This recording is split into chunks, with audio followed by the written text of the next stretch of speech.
How's it going, super friends? Welcome back to my channel. I'm Brad the DCUGeek for those of you who may not know, and today I wanted to do another eBay video for you because there's some interesting stuff that I've stumbled onto over on the website as of late. And yes, it's 10 in the morning, and yes, I'm drinking a beer already. Isolation brewskis. But Brad, what if the children are watching this channel? This channel's never been for children. I've always wanted children to be able to come here, but then I ask the question, what child hasn't seen their dad drink a beer? If I showed up to work hammered, that would be a different story. Kids, don't drink until you're 19, or 21 if you live in the USA. Also, I wanted to give a great big fat shout out to everybody who watched and enjoyed my April Fool's video. Clearly, I'm not turning this channel into a 100% ASMR channel. The video was intentionally cringy so that you would understand that it's nothing but a joke. You were supposed to start laughing along or just shut it off because the video was actually kind of boring. I don't know how to make an ASMR video interesting, but it clearly wasn't real. It was fake. It was staged. If you made it all the way to the end, then you would have gotten the video you would have seen the video totally fall apart. Anyhow, that's not why you're here. We're here to look at the eBay stuff. So roll the music and let's get into it. Look at this stuff, it's from eBay. So I figured, why not start off with a bang? The most expensive item I've seen so far. Ow, I got something in my eye. Jeez, what the heck is going on? Okay. As I was saying, before I was rudely interrupted by an eyelash, I figured we would start things off with a bang with one of the most expensive items I've ever seen on eBay that I just don't understand why it's so expensive. For 21 grand and $139 odd and 65 cents Canadian, you can get your hands on a Bearbrick Batman the Animated Series 1000% Medicom Bearbrick. It's supposed to be Bearbrick. For one, I don't really see the appeal of Bearbrick figures, like not at all. Like I've seen them around. There's even Superpowers Bearbricks, and I'm a Superpowers fanatic, and I've even been like, well, maybe I'll get them. Yeah, no. Why do I want them? No offense if you like them. I just can't understand for the life of me why this figure right here needs to be $14,990 American. Is that actually worth that? Like, is that like a good price for this? Okay. I went to another page and I'm looking at this dude right here. And I guess the Bearbrick 1000% is like maybe they're supposed to be 1000% bigger or something. So it's a really big Bearbrick, but that's still a lot of money. That's a blank one and it's $243.59 US. I bet you when they pass out at a party, people draw a little willy on their forehead. Here's another Medicom Bearbrick figure, 1000%, so it's a big one. It's based on Batman the Animated Series, and it's $1,188. Still, I mean, I get it, it's rare. I don't understand. I honestly have no idea why they're this much money. Fat, pudgy bear Batman. I don't know. I mean, I can't even imagine this looking nice in a display. Not judging. Some people feel like I'm being judgy with these eBay videos. I guess I kind of am, but not really. I don't care. You sell your crap for however much or however little you want to sell it for. I'm just a guy that's looking at a public eBay post, and I'm just trying to figure it out and saying yay or nay. And really, anybody who looks at an eBay post is going to be looking at it saying yay or nay for the price. I'm just making a video about it and saying what other people are thinking. Like, here's a Lego DC Green Arrow minifigure from 2013 San Diego Comic-Con, and it's in a little graded plastic thing, which, I mean, you guys know I've mentioned before what I think about that. It's like, really, the little thing you send out and get it graded means absolutely nothing to me, but $2,649.99 for a Lego minifigure. That's a lot of money for a Lego minifigure. Is it really worth that much? Like, are they really that rare? Honestly, I don't know. And again, here's a Superman that's $2,749, and it's a Lego figure. Like, I did not foresee Lego minifigures ever reaching that price in a million years. I don't understand the mindset from a piece of plastic that's like an inch tall that's just in black. I mean, but it's a variant. I get that it's a variant, but it's a Lego minifigure. Here's one that I thought was kind of interesting.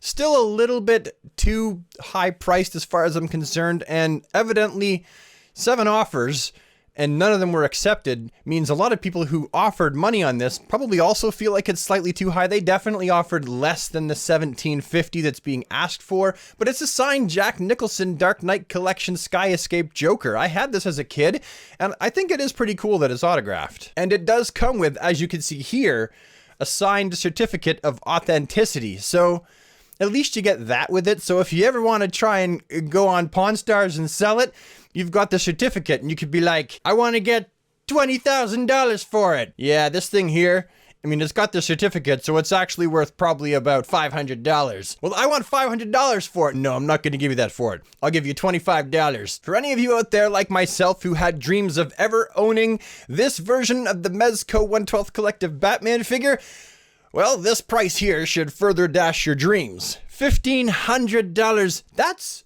Americano. For Canadian, it's over $2,000. And check out those import charges. Holy crud. Just wanted to take this time again to say how much I hate Pitney and Bowes. 2 extra days every time shipping, and money that I would not get charged at the door automatically gets paid to Pitney and Bowes. Just so that we can forego having to pay the customs fee, which we wouldn't have gotten charged in the first place. I'm gonna tell you the truth.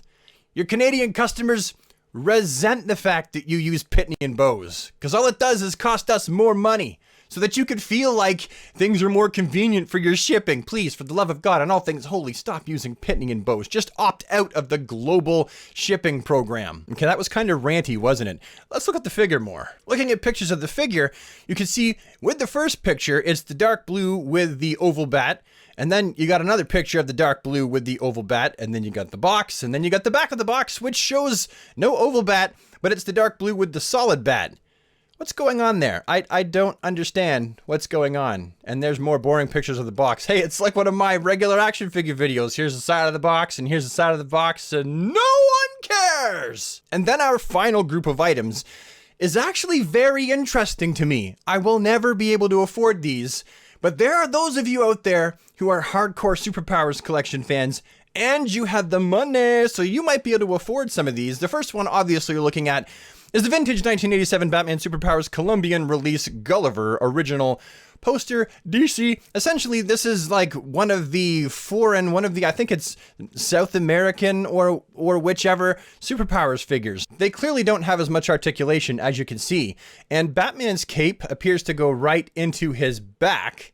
This is certainly a piece of Superpowers collection history as far as I'm concerned. And if I had the money, if I were a rich man, I would definitely, absolutely, 100% buy these Gulliver figures because they are so rare. And they are, I could see Batman's crack, only it's sideways. The seller here also has for $500 the Gulliver version of Aquaman, and you can see only 5 points of articulation as opposed to 7. He's got the Robin figure. It's funny, looking at these now, like if these weren't a piece of, in my opinion, Superpowers collection history, I would say these look like cheap 1980s dollar store knockoffs. And really that is the quality. These are just like garbagey knockoffs. But for those of us who are big Superpowers fans, I would probably still buy these to be like, look, here are some, crappy looking knockoff-ish sort of, cheap figures based off of the ones that I loved as a kid. This is what other kids had to play with. Pretty much trash. Here the same seller has a giraffe neck Flash, which is kind of cool. I mean, you know what? If you're a Superpowers collection fan, archivist, I keep saying it, but these are kind of interesting for what they are. Old Flashy Pants is $500. The seller also has Wonder Woman, and look at that paint job.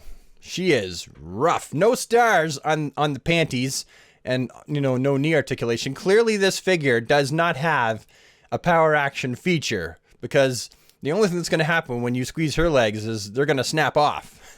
I'd be assuming. Interesting, but look at that. Oh, that is rough. That face is... That's the face that not even a mother could love. Whoa, Wonder Woman, what are you doing? She comes with the poster. So she's 500 bucks. So I guess it's an extra 100 bucks just for the poster. And finally, the seller also has, for the low price of $1,500, a Superman, which I think it's kind of neat. You get old Soupy, you get the poster. Oh, he's suffering from giraffe neck syndrome too, just like the Flash did. You can see here that the cape tucks right into the plastic of the of the neckline right here, like Batman's did. I suppose that's an interesting and, you know, intuitive way to attach the cape to the body there. It would have been cooler if it was in the neckline. Clearly, they're not going to do it the way the Superpowers did with the plastic ring around the neck. But yeah, if I was there's Superman's crack. It's sideways, just like Batman's was. Probably covered in all kinds of lead paint, too. Anyway, super friends, the time is upon us that I must end the video, so thank you so much for joining me today. Hopefully you yourself are bunkered down somewhere in as much as you possibly can be, only leaving the house when you absolutely must. And when you do, please, as everyone else has been saying, stay at least 6 feet away from other people, and don't touch anything in the grocery store and then put it back on the shelf. Please, you touch it, you buy it. We got to get through this, and the only way we're going to get through this is together. So be a superhero to everyone else around you, not just the people that you know, but everyone else around you, by doing the very best you can not to spread this. This is a time when we can all be superheroes, and the only thing we have to do is stay at home. That's our superpower. Brad, the DC Universe Geek, with the power to stay at home. Anyway, super friends, I'll see you with the next one. Have a safe DC day, and take care.